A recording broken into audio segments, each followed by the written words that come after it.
Selamat pagi Bapak, Ibu, Saudara-saudari yang dikasihi oleh Tuhan. Berjumpa kembali dalam program Hikmat Pagi GKI Karangsaru 5 Desember 2023. Sebelum kita melakukan segala kegiatan kita pada hari ini, mari kita merenungkan firman Tuhan untuk bekal kita melangkah dalam kehidupan kita dalam hari ini. Mari kita siapkan hati dan pikiran kita, mari kita berdoa.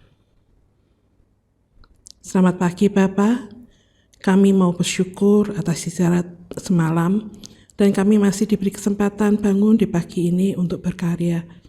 Pagi ini sebelum melakukan kegiatan, kami ingin mendengarkan firman-Mu yang akan disampaikan oleh Pendeta Utomo. Kiranya Bapa, bukakan hati dan pikiran kami, sehingga kami bisa mengerti firman yang akan kami dengarkan dan renungkan. Terima kasih Bapa, dalam nama Tuhan Yesus kami berdoa. Amin. Tema pagi hari ini adalah jangan sibuk menghitung. Terambil dari Matius 24 ayat 36. Demikian bunyinya.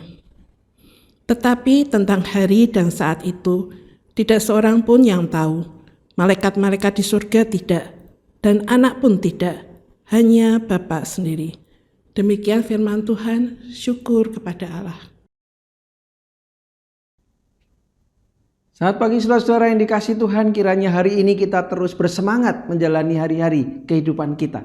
Saudara yang dikasihi Tuhan, gereja Tuhan terus menunggu dari tahun ke tahun, dari abad ke abad, kapankah saatnya Tuhan Yesus datang untuk kedua kalinya.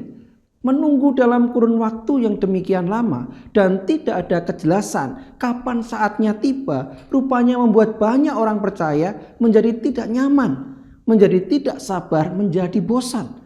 Dan ketika kebosanan itu muncul menguasai diri manusia, maka manusia mulai melakukan hal-hal yang tidak perlu untuk dilakukan. Dalam sejarah gereja, banyak dijumpai orang-orang, tokoh-tokoh yang melakukan hal yang tidak perlu, tidak berguna, yaitu menghitung-hitung hari kedatangan Tuhan. Montanus dari Frigia di Asia Kecil, sekarang masuk wilayah Turki modern, memprediksikan bahwa Tuhan Yesus akan datang pada tahun 156 Masehi.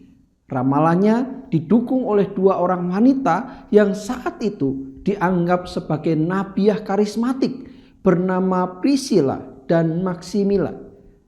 Prediksi Montanus tidak tepat, malahan dia mati gantung diri pada tahun 195 Masehi. Hippolytus dari Roma, seorang teolog yang hidup di abad ketiga, memprediksi kedatangan Tuhan pada tahun 500 Masehi. Prediksinya ternyata juga meleset.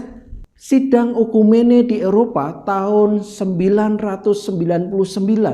Saat itu gereja masih satu, yaitu gereja Katolik di bawah kepimpinan zaman Paulus Sylvester II, menyimpulkan bahwa Tuhan Yesus akan segera datang menghakimi dosa manusia pada pergantian tahun 1000 Masehi.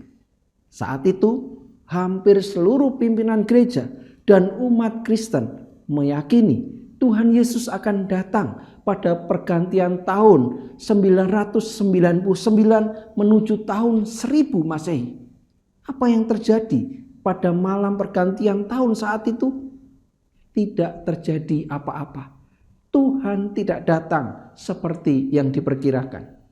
Saudara yang dikasihi Tuhan, bacaan kita hari ini berisi perkataan Tuhan Yesus sendiri tentang kedatangannya kembali. Jelas, Tuhan Yesus mengatakan tidak ada seorang pun yang tahu, hanya Bapa yang tahu. Oleh karena itu, jangan sibuk menghitung-hitung atau menebak-nebak hari kedatangan Tuhan. Hal itu adalah sia-sia belaka. Menghitung-hitung hari kedatangan Tuhan adalah kebodohan belaka. Amin. Mari kita berdoa. Bapa yang baik, tolong kami di tengah penantian, di tengah kami menunggu kedatangan Tuhan Yesus yang kedua. Memang seringkali kami dihinggapi rasa bosan, kami dihinggapi rasa penasaran kapan sesungguhnya Tuhan akan datang. Kiranya kami tidak terganggu dengan hitung-hitungan dan kalkulasi demikian. namun kami dimampukan untuk mempersiapkan diri kapanpun Tuhan Yesus akan datang. Berkati kami semua Tuhan, supaya kami boleh menapaki hari-hari anugerah Tuhan dengan penuh kesetiaan, dengan penuh kebijaksanaan, dan itu bagian dari kami menunggu kedatangan Tuhan. Berkati kami hari ini, berkati seluruh aktivitas kami, dan kami percaya Tuhan memberkati kami semua. Di dalam nama Yesus kami berdoa. Amin. Saudara yang dikasihi dan diberkati Tuhan, tentu menanti kedatangan Tuhan adalah hal yang sangat penting. Membuat penasaran kapan Tuhan datang. Namun kiranya yang paling dan lebih penting adalah mari kita persiapkan sungguh-sungguh hidup kita, sehingga kapanpun Tuhan datang kita siap untuk menyambutnya. Kedatangan Tuhan Yesus kedua kali adalah kepastian. Kedatangannya tidak perlu dihitung dan dikalkulasi, tetapi disambut dengan penuh persiapan. Tuhan Yesus memberkati kita semua.